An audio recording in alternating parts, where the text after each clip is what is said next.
Yo, what's up, everybody? It's Monday, May 20th. Yeah. So another new high in the NASDAQ and the S&P.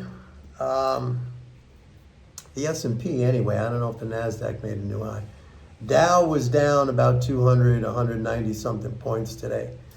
We have this week, NVIDIA will be releasing earnings on the 22nd. That is Wednesday. Also Wednesday, we will get a Social Security payment. All right, let's go over what is happening. A lot of interesting things, I think, anyway. We still have, from that April tax drain, about 177 billion left to recover from that drain to get back to where we were in terms of the non-government's financial balance before the tax drain. This was a big tax drain, folks, and I don't even think, this may not even be recovered by June 1st. It might take a little bit longer, which just goes to show you how big it really was. I don't recall any other year where by June 1st, that drain wasn't recovered. And then we get into another drain on June 15th. So you might ask, well, Mike, how can the market be going up? You talk about these tax drains. We did have a pullback, if you recall, in April. We had a pretty good pullback in the market when the tax drain really hit in full force. But don't forget, I have to remind you that leading spending flows, those leading flows are still very, very strong. They're up like 70-something billion over last year. So that flow, you know, that equates to, if I'm going to go back to the swimming pool analogy, that's the water coming out of the pipe into the pool. It's coming out at a very rapid rate, high volume, okay? Now the pool is draining, it's leaking, okay? But those flows, if you think of the surface of the water, I mean, that's agitating the water, that's pushing it around, that's, you know, that's energy coming out. So those flows are still very strong. But even having said that, I want to say that I think personally that the market is on shaky ground here. And I'm going to say that for two reasons. The number one reason is because of the primary thing that I look at, which is these flows. All right. And even though the leading flows are strong, the pool has been drained. Okay. It's not draining anymore, but it's not really filling up. It's like the situation is static. We're down, the net transfers are down 176 billion compared to last year. So that's water out of the pool. So that's number one. Number two, and this goes back to what I've been talking about now for, you know, a couple of weeks. I see who is getting bullish on the market now? The cohort that is getting bullish on the market now, this is the same cohort that was extremely bearish all last year because of the Fed rate hikes. And you may recall that I was the one saying very early on, I mean, I said this even at the end of 2021 when we were coming into the year that we were going to see the beginning of rate hikes. I said, I laid it out for you.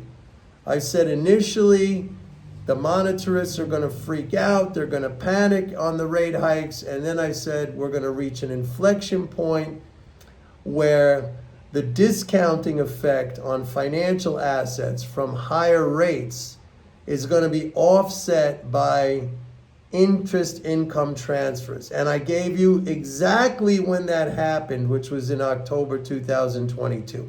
Okay, that was the inflection point. I mean, if you go back on these videos, you could actually watch me talk about it in real time as it was happening back then.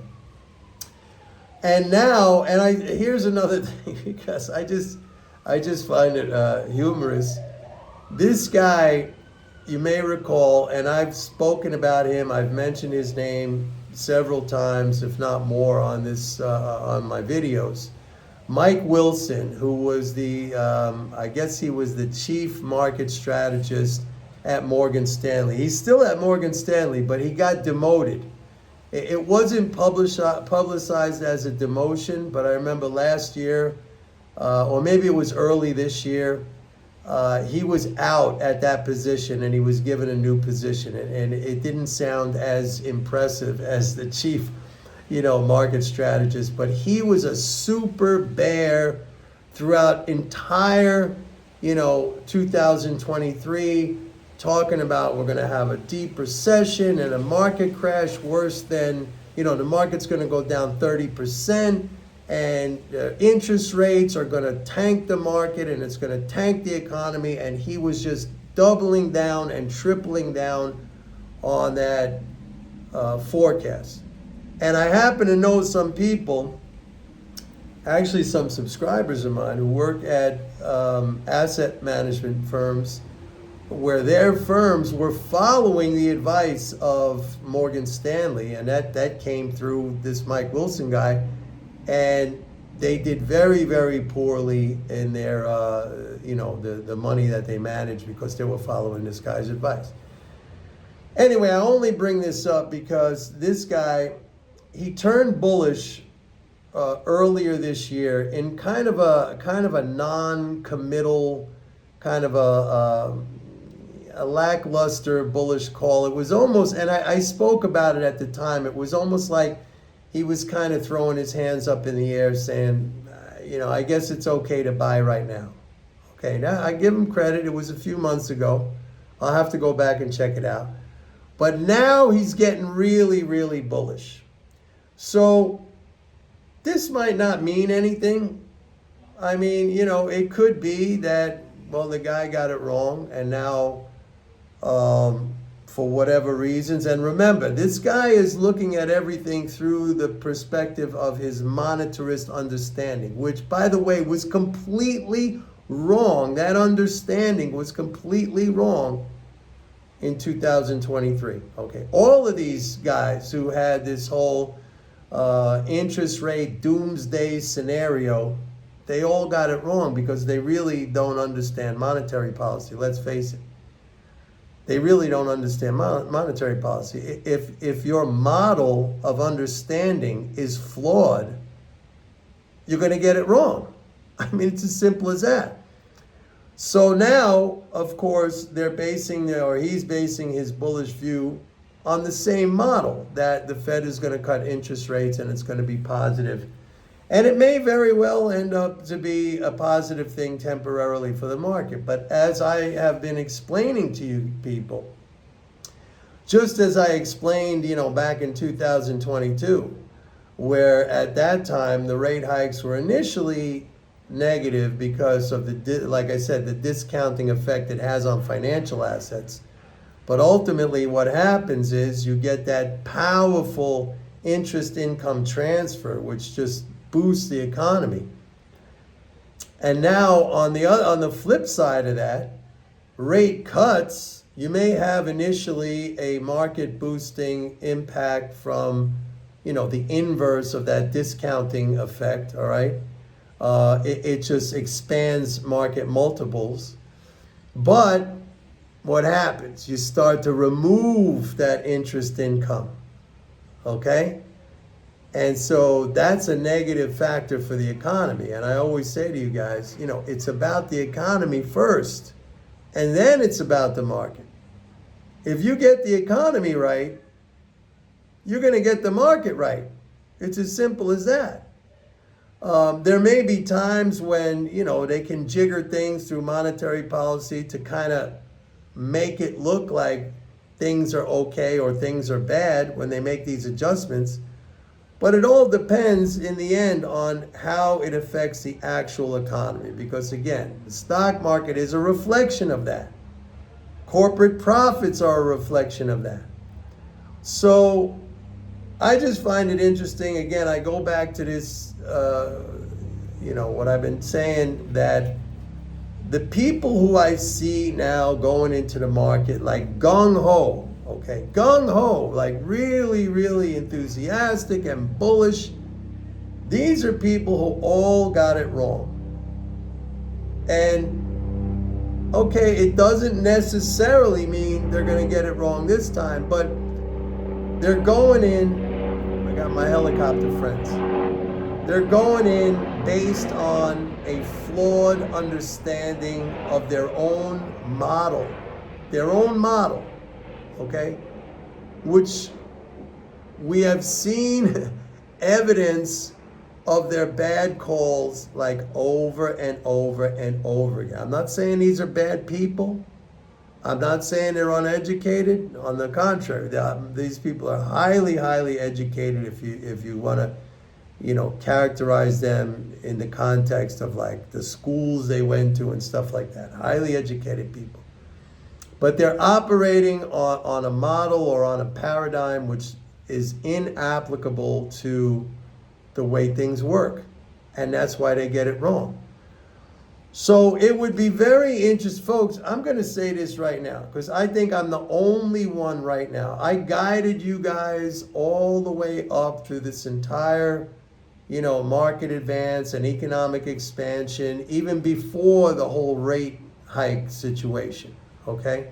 I've been the one here helping you guys to navigate through things like, they're printing money and contracting the money supply and the reverse repo facility and the inverted yield curve and all this other mumbo jumbo and ridiculousness that we've been hearing about for 5-6 years or more. I've been guiding you through all this stuff, okay? And all the hysteria and the trade war and this and that and inflation and this and that. And now I'm saying I'm a skeptic on this rally.